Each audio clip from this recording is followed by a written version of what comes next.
de éxito, finanzas, inversiones, estrategias de negocios y más. Ya comienza Money Maker.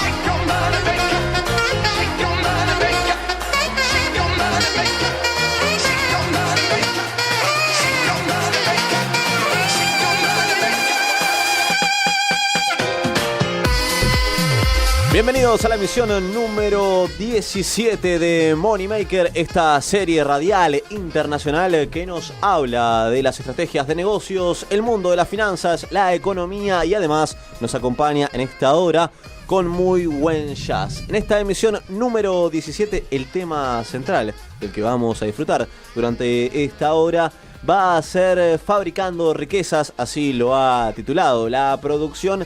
¿En qué activos podemos invertir? Pasando de acciones, bienes raíces, commodities y tantos otros tópicos en los cuales nuestro especialista Pablo Achur, que ha estado en el primer cuarto, si se quiere, de toda esta serie radial entera de Money Maker, se ha vuelto a reincorporar y nos va a compartir sus conocimientos acerca de cada una de las distintas formas en las cuales podemos conseguir más riqueza. Mi nombre es Santiago Dos Santos y como siempre me acompaña el señor Andrés Lamuera.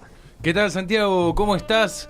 Bueno, una nueva emisión de Money Maker, como vos dijiste, hoy con un contenido un tanto distinto a lo que tenemos acostumbrados a nuestros oyentes, pero al mismo tiempo vamos a estar haciendo un paseo por las diferentes modalidades de inversiones, diferentes alternativas y con el asesoramiento estelar, como siempre, de Pablo Achur, que está al corriente de cada una de las cuestiones y nos va a saber decir aparte cuál es el tipo de inversión según el perfil de cada inversor, porque no es lo mismo empezar a invertir con $1.000 o tener la soltura para poder invertir $100.000 como si fueran 1.000 para mi caso, por ejemplo. Tal cual. Que todavía no lo junté, pero no importa. Es lo que habíamos marcado previamente a hacer el programa, de que también hay varios oyentes que nos marcaban que no tienen tal vez el capital para sentirse identificado con cierto tipo de inversiones, pero en otras justamente se reclamaba esto de menor costo y Pablo, nuestro analista bursátil, contador y profesor sobre mercado de capitales y finanzas personales en diferentes partes de Argentina, que también recuerdo que tenía inversiones en Bolivia, si mal no recuerdo, y será parte de este programa. Pablo, te quiero saludar ya que vas a estar durante todo el programa.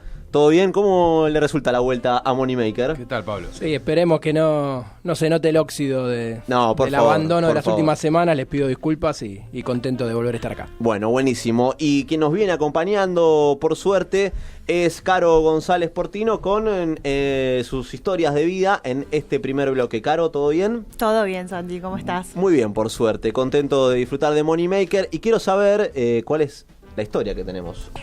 Vamos a hablar de Walt Disney. Como todos saben, bueno, ¿quién fue Walt Disney? Productor, director, guionista, animador estadounidense, creador de la Walt Disney Company.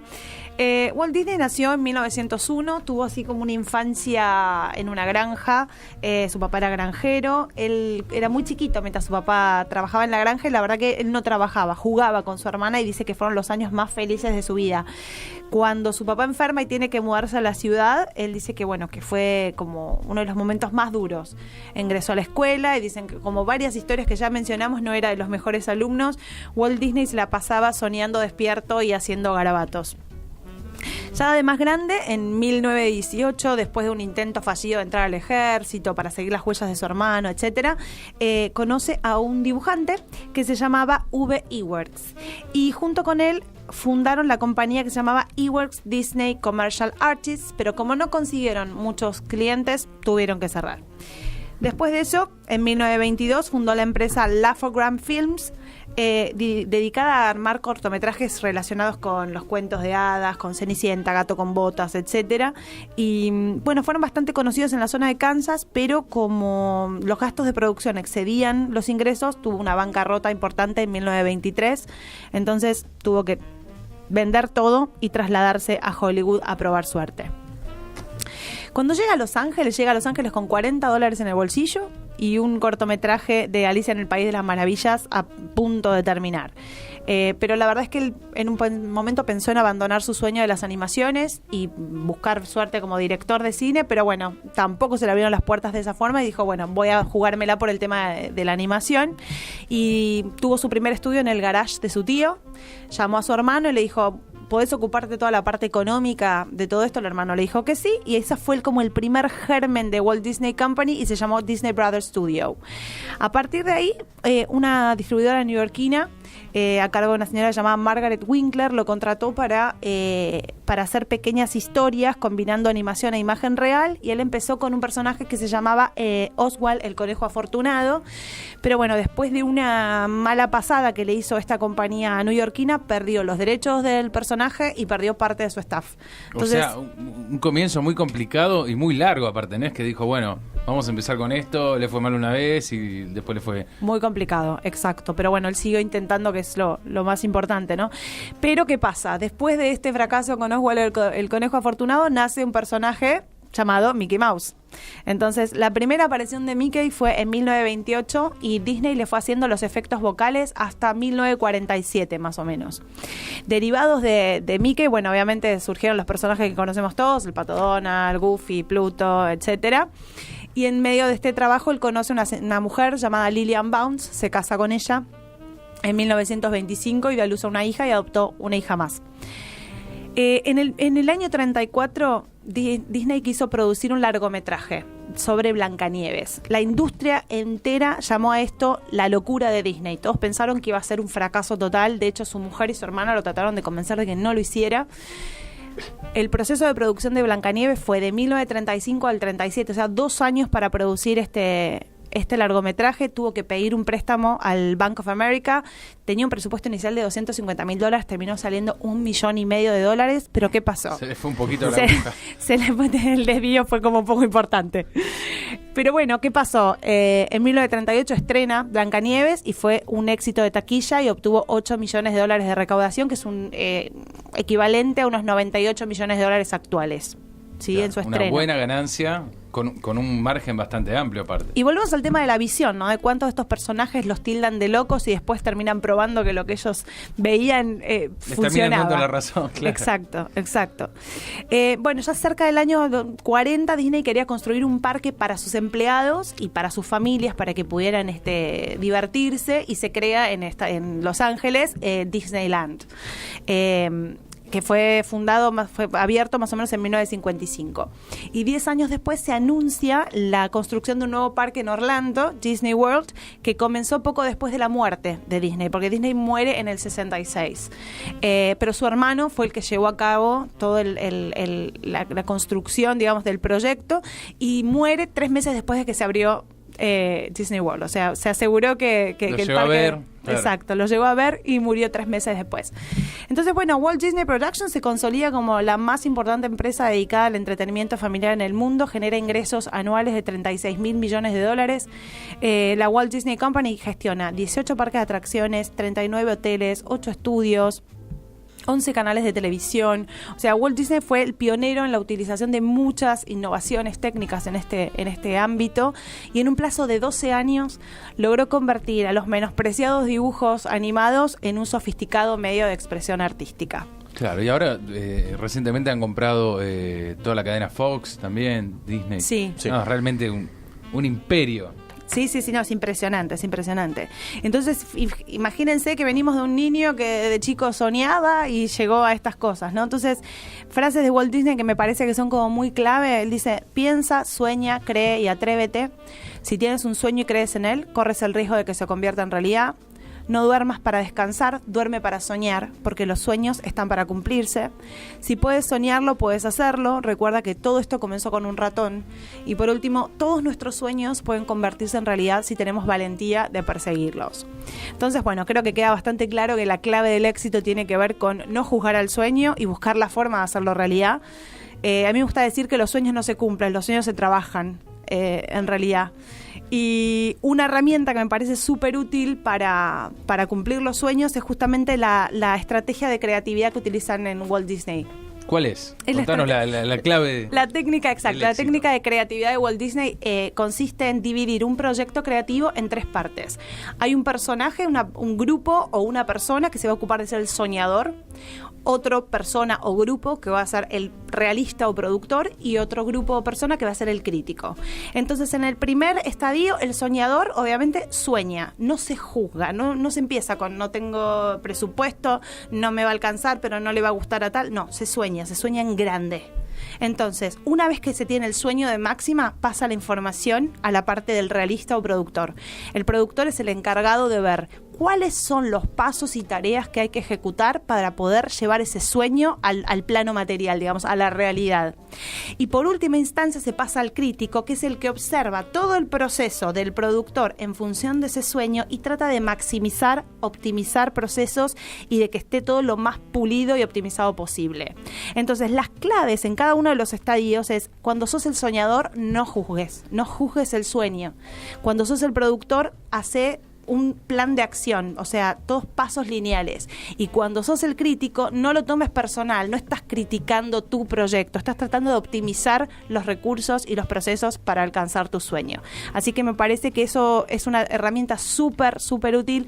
Puede ser para equipos de trabajo como para 2 personas, digamos, donde una sueñe, sea realista y crítico y el otro tome nota, o digamos, uno mismo puede hacer ese mismo proceso en soledad, tomando nota de lo que va pasando. Exactamente. Claro. Bueno, muy interesante, ¿eh? Sí, la verdad que sí. Me quedo con esto también de que en su momento Disney, a pesar de todos los traspiés que tuvo en el comienzo de su carrera, hubo un lapso con su conejo Oswald que me pregunto qué hubiera pasado si no le hubieran sacado los derechos y podría haber explotado mucho más ese personaje en sí. A pesar de tener este traspié que es bastante importante, él hace un nuevo personaje que es muchísimo mejor, que es algo histórico como Mickey Mouse. Sin duda ser rupturista en la historia de la animación y está bueno que haya pasado que Oswald se lo hayan robado en cierto punto para dar pie a Mickey Mouse en sí. Exacto, no hubiésemos conocido a Mickey Mouse. Así que esa es la historia de Walt Disney, estos consejos de Caro González Portino acerca de dividir en 3 etapas los sueños que queremos llevar a cabo o las metas que queremos tener y los altibajos y la historia que tuvo en sí Walt Disney de traspié, pero que al final dio a un imperio bastante importante. Caro, ¿la ha pasado bien? Muy bien, como siempre. ¿La encontramos en dónde a Caro González Portino? www.carogplifecoach.com. Andy, ¿qué tenemos antes de empezar a disfrutar de Fabricando Riquezas, los activos en los cuales podemos invertir? El tema musical que prosigue es Axel Red, No Right to Love, para quedarse pensando en los sueños, en las metas, en cómo lo vamos a criticar y en cómo lo llevamos a la práctica.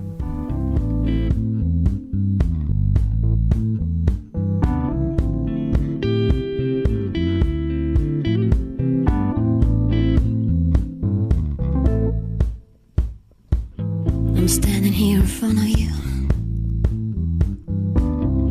all tangled up in white and blue. Your perfume burning in the air, the kind of moment you'd almost swear it's close to perfect down the line. I know you're gonna be mine.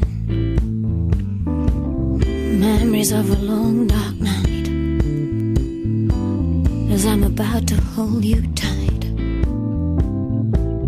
You hear me sweet as a dove, but I have no right to love. My singing sweet as a dove, I have no right to love. Cold steel rust and dusty floors, girls begging us to stop and get much more. A little boy and I'm crowned king. Today you want to teach love everything. I'd sign for this in a different world, but I owe beauty all these girls. You hear me sweet as a dove, but I have no right to love.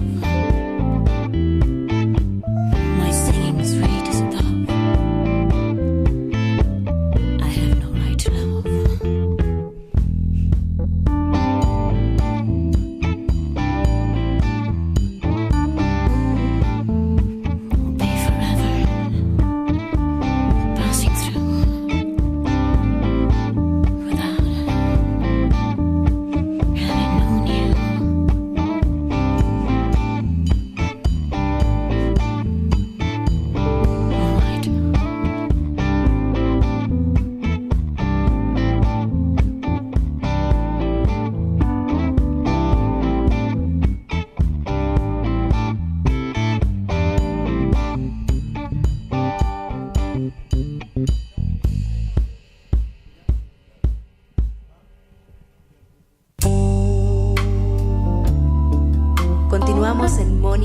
Maker.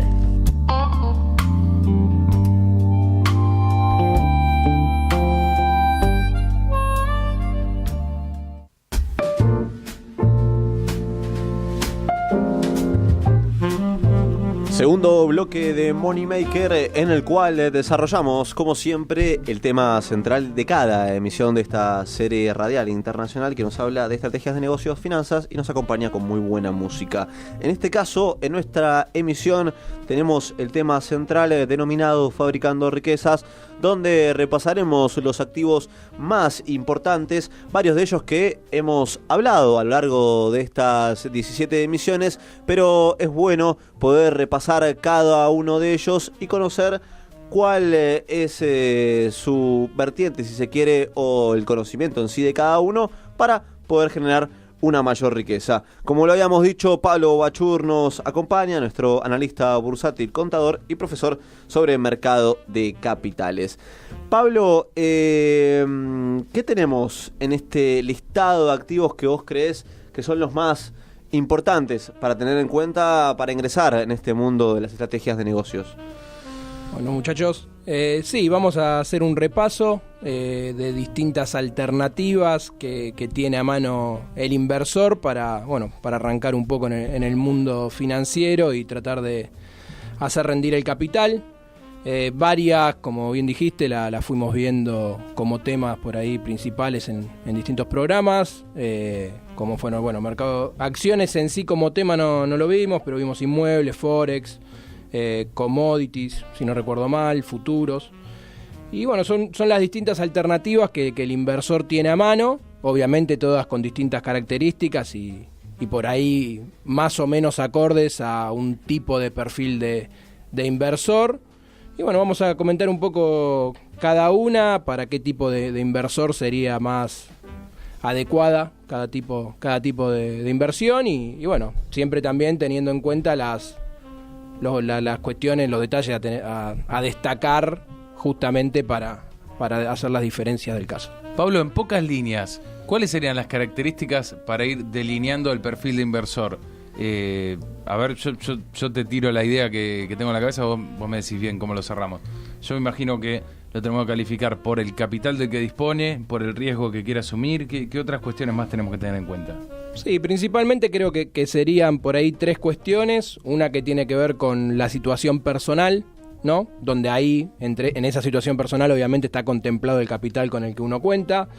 También depende, ¿no? La situación personal, un poco el tipo de vida que lleva uno. No sé si en algún momento lo dijimos, no es lo mismo el perfil de riesgo de una persona que ya juntó un capital y tiene, por poner un número, 23, 24 años, sigue viviendo con los padres y obviamente puede estar dispuesto a correr determinados riesgos que una persona que, padre de familia, que carga con la responsabilidad de criar a sus hijos y demás, obviamente en los papeles debería buscar alternativas más conservadoras, pero bueno, igualmente nada te exime, o sea, podés ser muy conservador siendo joven y viviendo con tus padres y podés ser también muy arriesgado teniendo una familia numerosa que mantener. No hay una regla exacta, pero obviamente que es uno de los factores clave.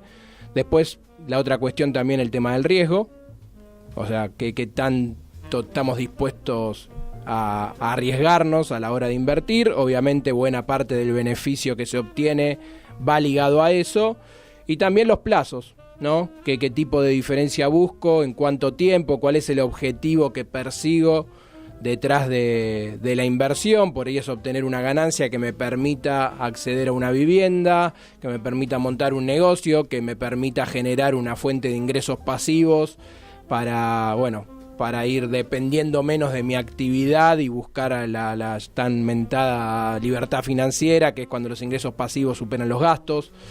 Depende, o sea, es bastante, yo creo que hay un perfil por persona, porque lo que para uno por ahí coincidís en el 99% de las cosas, en ese 1% que de diferencia ya hay vas a tomar distintas decisiones en algunas cuestiones.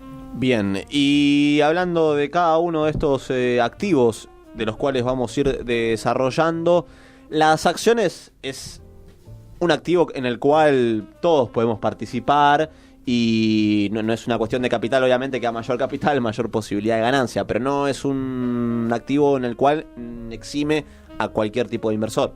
No, de hecho las acciones por ahí son el tipo de alternativa que está más a mano de todos, porque como vos bien decís, podés empezar con un capital chico o podés empezar con un capital importante, y en ambos casos podés, digamos, acceder a los mismos tipos de activos, podés comprar acciones de cualquier tipo de empresa. También tenés muchas alternativas, como también que cotizan igual que las acciones, por ejemplo los fondos cotizantes, que después los vamos a explayar un poco más. Eso, al estar, digamos, a mano de todos, también hace que el perfil de inversor que puede invertir en acciones también sea muy variado, donde podés tener una persona con un perfil más conservador que por ahí invierte en empresas que en Estados Unidos reciben el nombre de blue chips, como son, por ejemplo, IBM, Visa, McDonald's, todos esos gigantes de hace mucho tiempo ya que están instalados, donde uno sabe que por ahí no va a haber en el papel una fluctuación de un 50% en un año, pero también tiene la seguridad de que, por ejemplo, el riesgo de quiebra, el riesgo de una baja muy abrupta también es mínimo. Entonces eso, dentro del mundo de las acciones, es a lo que dentro de un perfil más conservador. Después tenés muchas otras alternativas, mucho más variables, más volátiles, a mayor volatilidad, mayor riesgo. De hecho, en algún programa hablamos de las pennies, claro, las penny stocks, claro, con el riesgo de poder perder prácticamente todo el capital en poco tiempo, como también multiplicarlo. Obviamente que eso va de la mano más de un perfil muy arriesgado, claro, que apunta justamente a multiplicar o perder todo. Eso por ahí se hace con una parte del capital. Nunca lo ideal es hacerlo con la mayor parte, salvo que uno ya sea un especulador profesional, por llamarlo de alguna manera, que tenga experiencia, sabe dónde se mete y bueno, sabe cuáles son los riesgos del oficio, digamos, ¿no? Dentro de lo que es el mundo de las acciones, bueno, la ventaja principal es que no hay un monto mínimo para arrancar, o si lo hay es muy bajo, y que justamente permite todos los perfiles de inversor pueden acceder, tanto buscando algo a largo plazo, buscando empresas que paguen dividendos como una manera de generar un ingreso pasivo, algo más especulativo a corto plazo con empresas que son muy volátiles y bueno, justamente buscando una gran diferencia que puede salir bien como puede salir mal, pero justamente con un mayor componente especulativo hacia un nivel más, un perfil más agresivo. Bien, el activo más universal de todos, justamente las acciones. Y en este listado que hemos conformado, ya viendo lo que son las acciones en sí, de esta universalidad que nos brinda de todo tipo de perfil de inversor y también de su capital con el que cuenta, los bienes raíces ya es un activo que no permite tal vez ingresar a un perfil de inversor que no cuente con un capital ciertamente respetable. Hay que tener algo más. Y sí, la verdad que sí. Sí, obviamente que ya es necesario una cantidad de capital más importante, salvo que uno se vuelque a, no sé, a tratar de armar alguna especie de fondo con conocidos o incluso con desconocidos que compartan el objetivo de invertir en el rubro de los inmuebles. Pero sí, por regla general, si uno arranca solo, se requiere una cantidad de capital no menor. Es un rubro más bien conservador, ya que uno sabe que no va a hacer grandes diferencias, salvo que ya se vuelva, por llamarlo de algún modo, un especialista en el rubro, como la persona que entrevistamos en el correspondiente programa, donde ya tenés por ahí algunos tips o conocés algunos secretos un manejo de información del aparte, oficio que te permitan por ahí generar diferencias por encima del promedio, como en su momento él nos había comentado. Si uno por ahí comprar propiedades que están con algún tipo de conflicto porque están usurpadas o porque están en el proceso de sucesión, o sea que están determinando todo el proceso administrativo de una herencia y demás cuestiones que en la medida que el vendedor tenga prisa por vender nos puede llegar a permitir pagar un precio muy conveniente. Las bienes raíces son un rubro donde se destaca mucho el hecho de ganar cuando comprás, ¿no? Que la diferencia importante la haces justamente a partir de conseguir un precio bastante por debajo de lo que es a precio de mercado, por llamarlo de alguna manera. Entonces eso te da lo que en el análisis fundamental se llama el margen de seguridad. Si vos conseguís pagar una propiedad un 20% de lo que vale a precio de mercado, tenés ese 20% de margen, sabiendo que es muy difícil que la vendas debajo de eso. Tal cual. Recuerdo también en los consejos esto de buscar una calle en la cual tenga refacción, que no tenga comercialización, que haya en su momento sido comerciable y que a partir de estas refacciones que se hacen o este tiempo de meseta de poca comercialización, uno tal vez apostara a esos locales que en algún momento van a terminar siendo redituables, y justamente en ese programa especial de bienes raíces es lo que nos contaba el especialista. Pablo, otro de los activos que sin duda llama la atención de cualquiera que quiera arrancar es el tema del mercado de la moneda extranjera, en este caso hablando puntualmente de Forex. Contanos, ¿cuáles son los requisitos? Ya hemos hablado puntualmente de Forex, pero en este repaso que estamos haciendo, ¿cuáles son los requisitos y cómo funciona, digamos, desde lo más conceptual el negocio del Forex? Bueno, el Forex podríamos trazar una similitud con las acciones en el sentido de que es un tipo de instrumento que está a mano de todos, que no requiere un gran capital, pero si alguien lo tuviera y quisiese invertir en él, podría hacerlo tranquilamente. Bueno, como ya explicamos en su momento, es el mercado de divisas donde uno, a través de la opinión que tenga formada respecto a determinados pares, como puede ser la relación euro-dólar, euro-real brasilero, euro-yuan, o sea, se pueden cruzar prácticamente todas las divisas del mundo. Bueno, a partir de ahí empezar a buscar diferencias, justamente especulando con cómo se va a ir dando la variación del precio en esta relación entre dos divisas. Puede hacerse con un perfil muy agresivo, ya que, como dijimos en su momento, el Forex da acceso a un apalancamiento altísimo, al punto que uno puede operar incluso hasta 400 veces con el capital que tiene. O sea, con una cuenta de $1.000 podés operar el equivalente a $400.000, lo cual es una barbaridad a mi forma de ver. Sí. Y que también es un peligro porque la mínima variación en contra, cuando uno opera con un apalancamiento tan alto, te lleva a perder todo el capital. Del mismo modo, la mínima variación a favor por ahí te lleva a una ganancia, a duplicar el capital de más del 100%.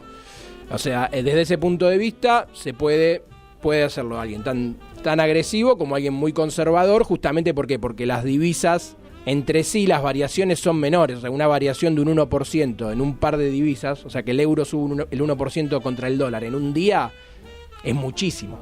Entonces, uno siendo conservador puede operar los pares de divisas con un perfil tranquilo, apalancándose poco y nada, y por ahí, de acuerdo al análisis que hace, considera que el euro va a ganar terreno contra el dólar y opera en esa dirección sin la necesidad, con un plazo por ahí de 6 meses, un año, y sin la necesidad de apalancarse 50, 100 veces ni hablar 400. Bien, así Pablo Bachur nos describía estos primeros 3 activos: las acciones, los bienes raíces y el mismo mercado de Forex. A continuación vamos a seguir charlando de distintos activos que hemos visto a lo largo de esta serie radial de Money Maker, pero antes de eso vamos a seguir disfrutando de un poquito de muy buena música. En este caso de la mano de Climax Blues Band, esto es The Seventh Zone, estás escuchando Money Maker.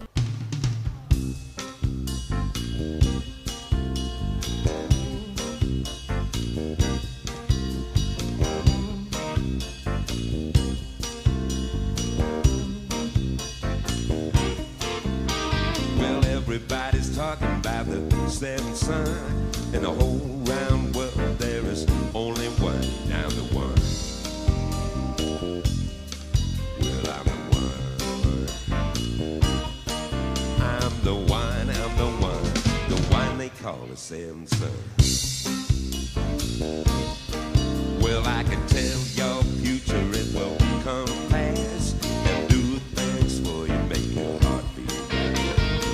Look in the sky, predict the rain. I can tell if your woman's got another man, 'cause I'm the one.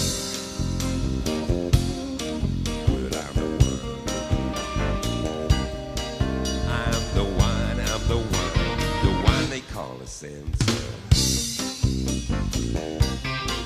Now I can talk these words, they will sound so sweet. Gonna even make your little heart skip a beat. Heal the sick, raise the dead, and make little girls talk out their head. 'Cause I'm the one. Well, I'm the one. I'm the one, I'm the one they call the seventh son.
Well, everybody's talking about that seventh son. In the whole round world, there is only one, and I'm the one. Well, I'm the one. I'm the one, I'm the one they call the seventh son.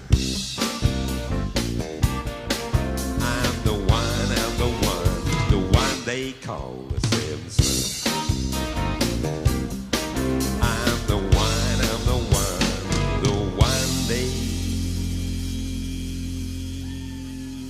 Call the seventh son.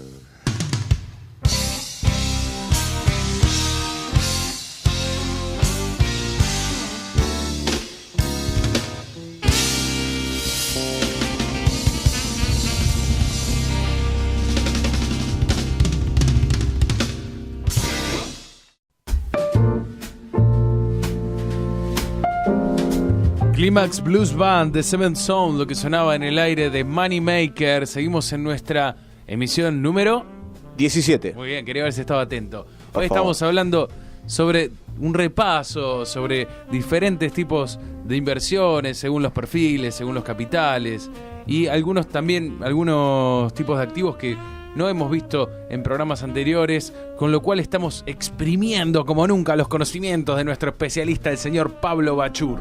Así lo presentó muy bien Andrés Lamuedra. Vimos en esta lista de activos, acciones, este mercado bursátil que nos permite a cualquier tipo de inversor, sea arriesgado y sin importar el capital que tenga, de ser partícipe de justamente de este activo que tan universal resulta. También hablamos de bienes raíces, donde tal vez se requiere, tal vez no, en sí se requiere un capital elevado para poder comprar algún tipo de propiedad o activo en sí con el cual lo podamos explotar, y tal vez el mercado en sí sea mucho más conservador, teniendo en cuenta una ganancia bastante proyectada pero no tan alta. Y el mismo mercado de Forex, que brinda también la posibilidad de esta universalidad de tipo de inversor, pero en el cual el riesgo puede llegar a resultar muy alto debido a la fluctuación que puedan sufrir cada una de las monedas.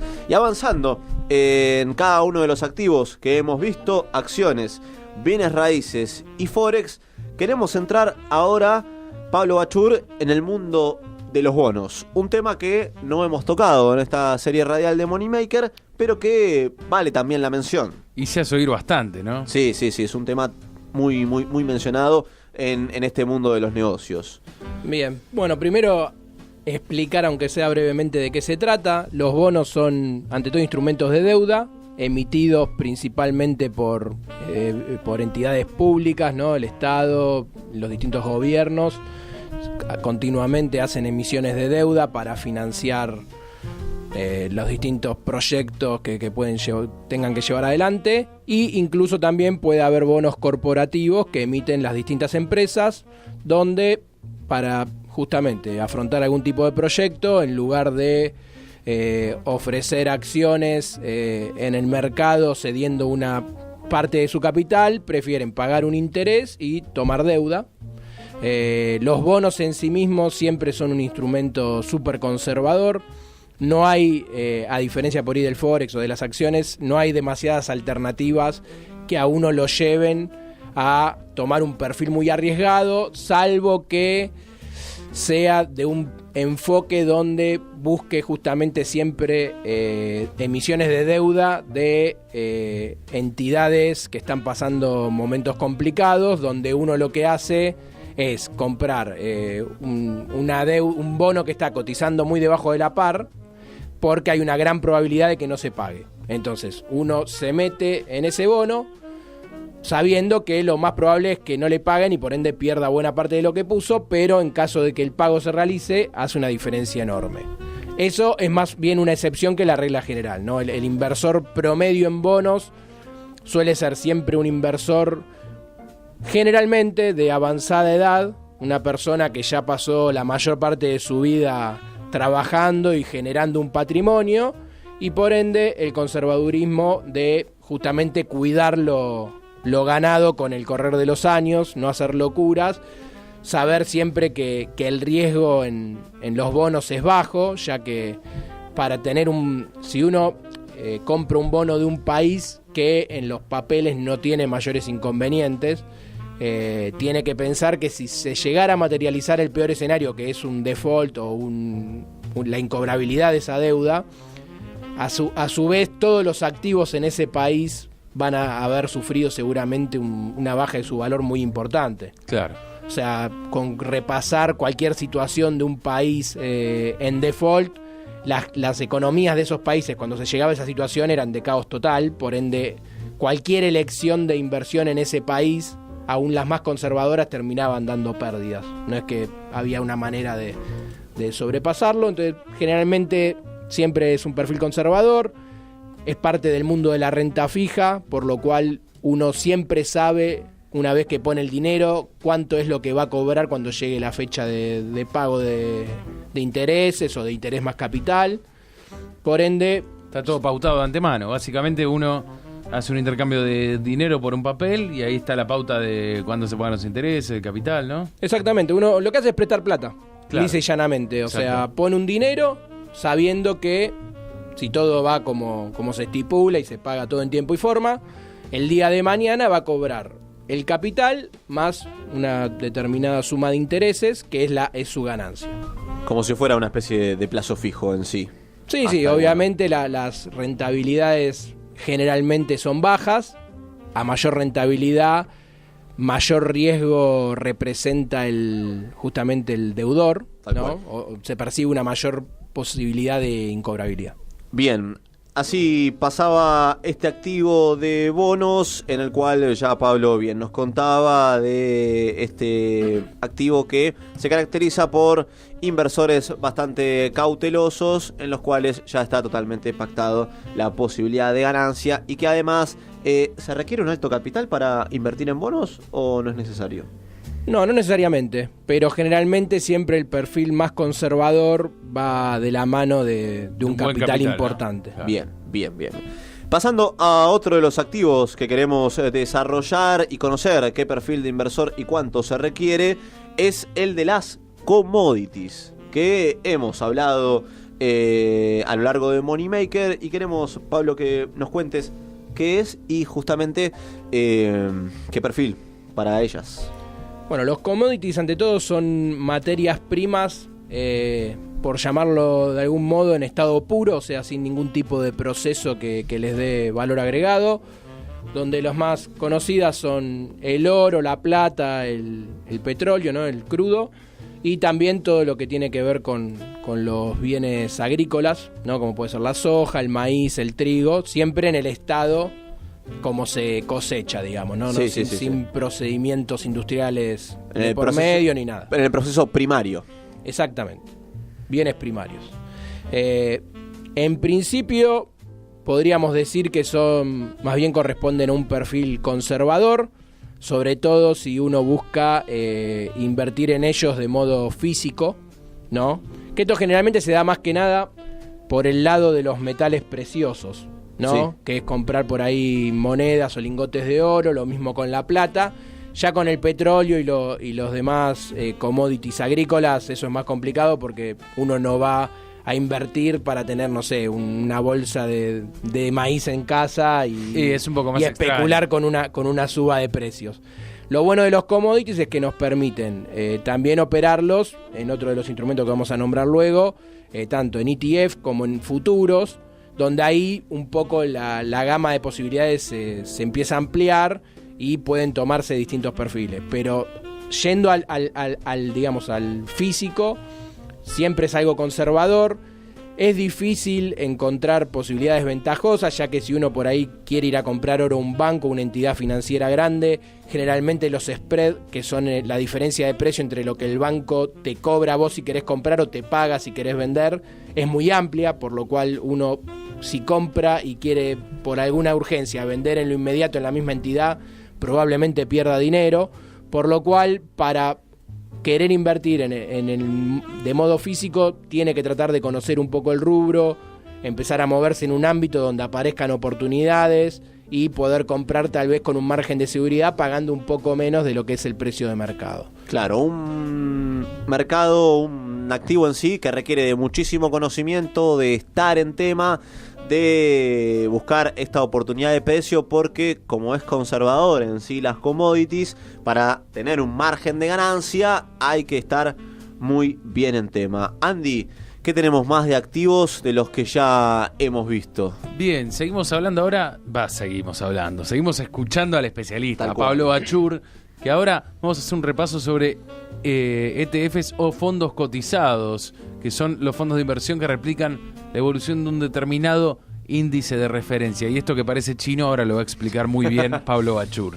Bueno, buena parte la acabas de decir vos, Andrés. Se trata de fondos que justamente se arman enfocados en un determinado nicho. Ese nicho puede ser un sector, puede ser un índice, puede ser el índice de un país. Generalmente el fondo cotizante es un tipo de activo que uno encuentra más que nada en la bolsa de Estados Unidos, donde hay fondos cotizantes que replican el comportamiento de las acciones de un determinado sector. Puede ser el bancario, el de la construcción, el petrolero, no sé, se me ocurre el de consumo masivo, como puede ser, no sé, Walmart, se me ocurre, y digamos los supermercados de venta masiva.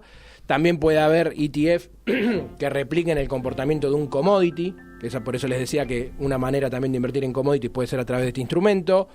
O directamente, por ejemplo, si uno quisiera comprar o invertir en el índice de Brasil, en el Bovespa, o en el índice argentino, el Merval, por vía de un ETF que coticen en Nueva York, puede justamente comprar estos fondos que en la medida, no sé, que el Bovespa sube un 2%, ese ETF va a tener también la misma variación.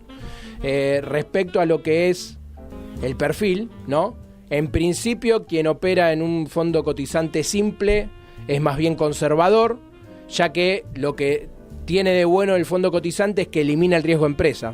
Si a mí me gusta, por ejemplo, el sector petrolero, pero no termino de darme cuenta cuál es la empresa con mayor potencial dentro del sector, puedo comprar el ETF sabiendo que renuncio a elegir la empresa que mejor rendimiento tenga, pero me cubro de no elegir la que peor funcione finalmente, y además de esa manera uno elimina el riesgo quiebra, porque claro, un fondo cotizante nunca va a quebrar. Puede en todo caso quebrar una de las empresas que lo compone, que eso obviamente va a afectar negativamente, claro, pero nunca la inversión va a valer cero, que es un riesgo que con una empresa siempre está esa posibilidad, ¿no? Obviamente de acuerdo al tipo de empresa que elijamos, esa posibilidad va a ser menor o mayor, Sí. pero con el ETF uno se asegura que no le va a suceder, lo cual desde el punto de vista del conservadurismo obviamente es una gran ventaja.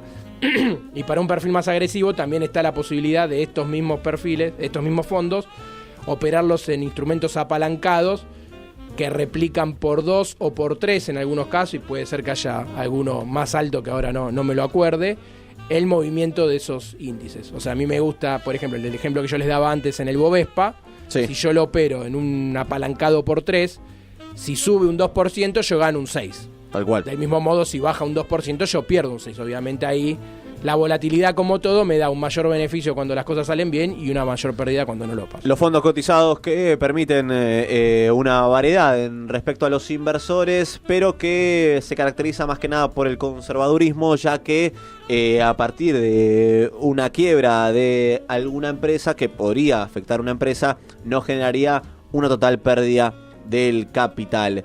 ¿Qué activo más tenemos para desarrollar en este repaso que estamos haciendo? Y bueno, y otra de las posibilidades que surge naturalmente cuando uno piensa en multiplicar un capital que tiene es el de emprender un negocio. Contanos, Pablo, cuáles serían las claves para poder lograr un negocio exitoso. ¿Cómo se define a un negocio exitoso? Y mira, yo soy un convencido de que la clave está en el valor de lo que uno ofrece. Yo soy un fanático de la relación precio-calidad, por lo cual creo que en la medida que uno ofrezca una buena relación a su cliente, y puede ser absolutamente en el rubro que sea, desde una consultoría, asesorar en cuestiones contables, de derecho, hasta abrir una casa de comidas, una pizzería, en la medida que la persona que recurre a vos sienta que obtiene un mayor valor que el precio que paga, irremediablemente la demanda de tu servicio o producto va a crecer, y ahí tenés buena parte del éxito. Después, obviamente, una buena gestión, hay que saber controlar los costos, hay que crecer en la medida que uno logre atender ese crecimiento y no le empiece a hacer agua por distintos lados porque no llega a cubrir el nivel de expansión. Muchas empresas muchas veces terminan fracasando a pesar de tener un gran arranque. Al querer escalarlo, claro. Al querer escalar y no hacerlo de la manera adecuada. Y hay que escuchar las 16 emisiones de Moneymaker que pasaron para aprender tener un poco más y que los negocios no vayan mal. Pablo, para cerrar este listado de activos, queremos que nos puedas recomendar al oyente que quiere compensar con poco capital. ¿Qué le podrías decir de todos estos activos? ¿Cuál crees que es el más conveniente tal vez para que se inicie? Y yo creo que el mercado de acciones es el más adecuado justamente por el tipo de alternativas que te ofrece, ¿no? Uno en el mercado de valores puede operar la gran mayoría de los activos que nombramos hoy, salvo inmuebles, que incluso podría hacerlo de manera indirecta, porque si yo creo que el sector de la construcción va a crecer, puedo acudir al fondo cotizante que replica a ese sector, sí, o elegir una empresa constructora puntual, o lo mismo con un país. Yo creo que el mercado de capitales, salvo ir y comprar un inmueble de manera directa, nos permite cubrir todas las otras alternativas. Claro. En la medida que uno tiene mayor cantidad de alternativas, puede ir viendo con cuál se siente más cómodo, con cuál no. Y bueno, un poco yo creo que yo siempre digo lo mismo, ¿no? Está muy bueno tener en claro qué tipo de perfil de inversor tenemos, pero creo que uno lo termina de definir del todo una vez que arranca en el ruedo. En la Tal acción, cual. claro. Y que se informe bien respecto a cuál activo desea invertir. Nos quedamos con eso, acciones y bienes raíces, tal vez lo mejor para un inversor que recién comienza y no cuenta con mucho capital. Pablo, se queda para las recomendaciones, ¿no? Por supuesto. Buenísimo. Y para el que no tiene dinero, pero está aprendiendo, tenemos una canción. Es de Long Tall Deb, Finally Forgot Your Name. Quédate escuchando Moneymaker.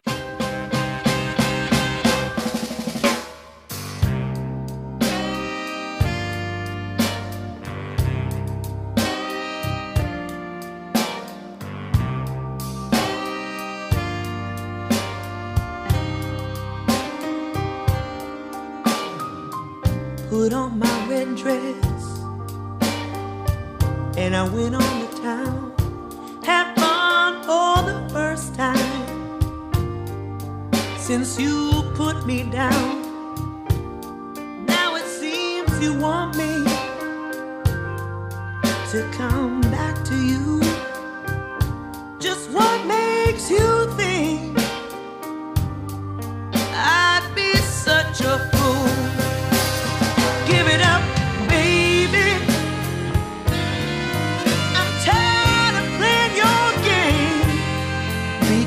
tonight, tonight.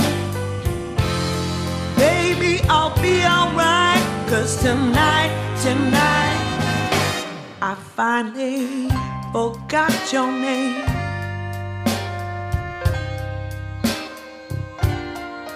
I used to do more crying than one person should. I almost forgot what it's like to really, really feel good. All the men I met tonight treated me like a prize. I ain't been treated so well in such a really long time. That's why I'm here to tell you. That's why I'm here to say. Because tonight, tonight, baby, I'll be alright. 'Cause tonight, tonight,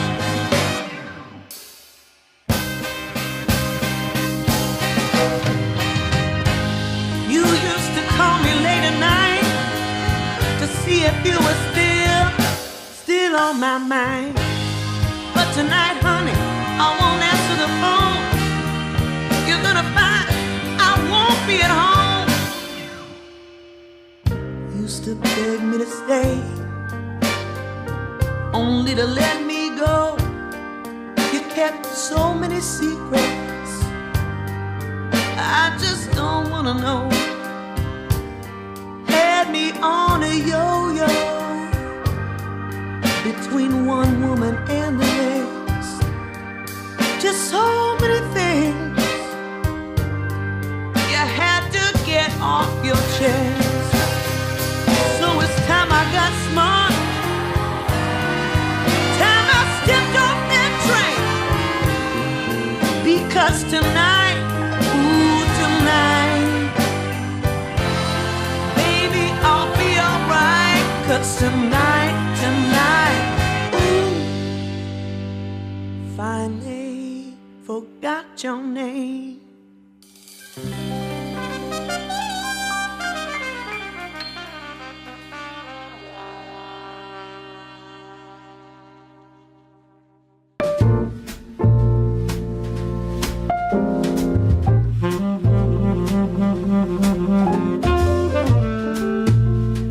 Long Tall Dev pasaba con Finally Forgot Your Name en el aire de Moneymaker. Momento de Andrés Lamuedra con las recomendaciones referidas al tema central de esta jornada, fabricando riquezas, los activos que podemos invertir. Vamos completando el estantecito que tenemos reservado en la biblioteca para Moneymaker. Enorme. 2 libros hoy. El primero es El arte de la guerra para ejecutivos de Donald Krauss. Este texto es El arte de la guerra de Sun Tzu y en este libro se presenta haciéndolo más accesible al lector y adaptada su sabiduría al mundo actual sin perder vigencia y poder. Entonces, primera recomendación de hoy, El arte de la guerra para ejecutivos de Donald Krauss. La segunda recomendación es Los 4 pilares de la inversión de William Bernstein. Los 4 pilares de la inversión demuestra cómo ignorar obstáculos, cómo seguir en la línea correcta y determinar su dirección financiera con la única intención de generar a largo plazo riqueza. Muy bien, y además, ¿qué tenemos de estos 2 libros?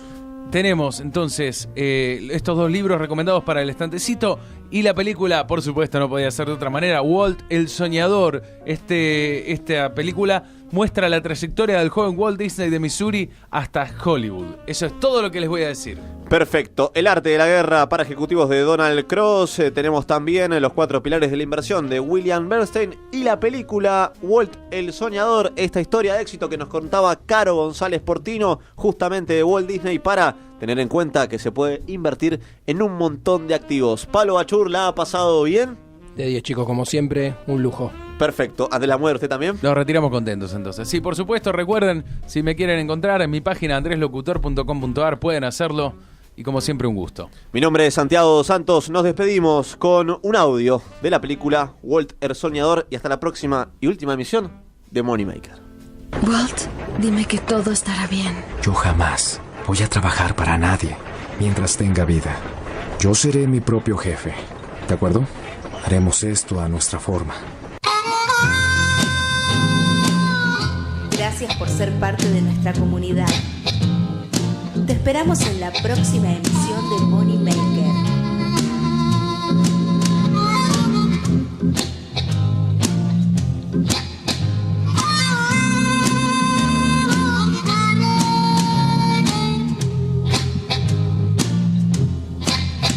To help me, I can't do it all by myself. You got to help me, baby. I can't do it all by myself. You know, if you don't help me, darling, I'll have to find myself somebody else. I may have to wash it, may have to sew, I may have to cook, I might mop the floor, but you help me, baby.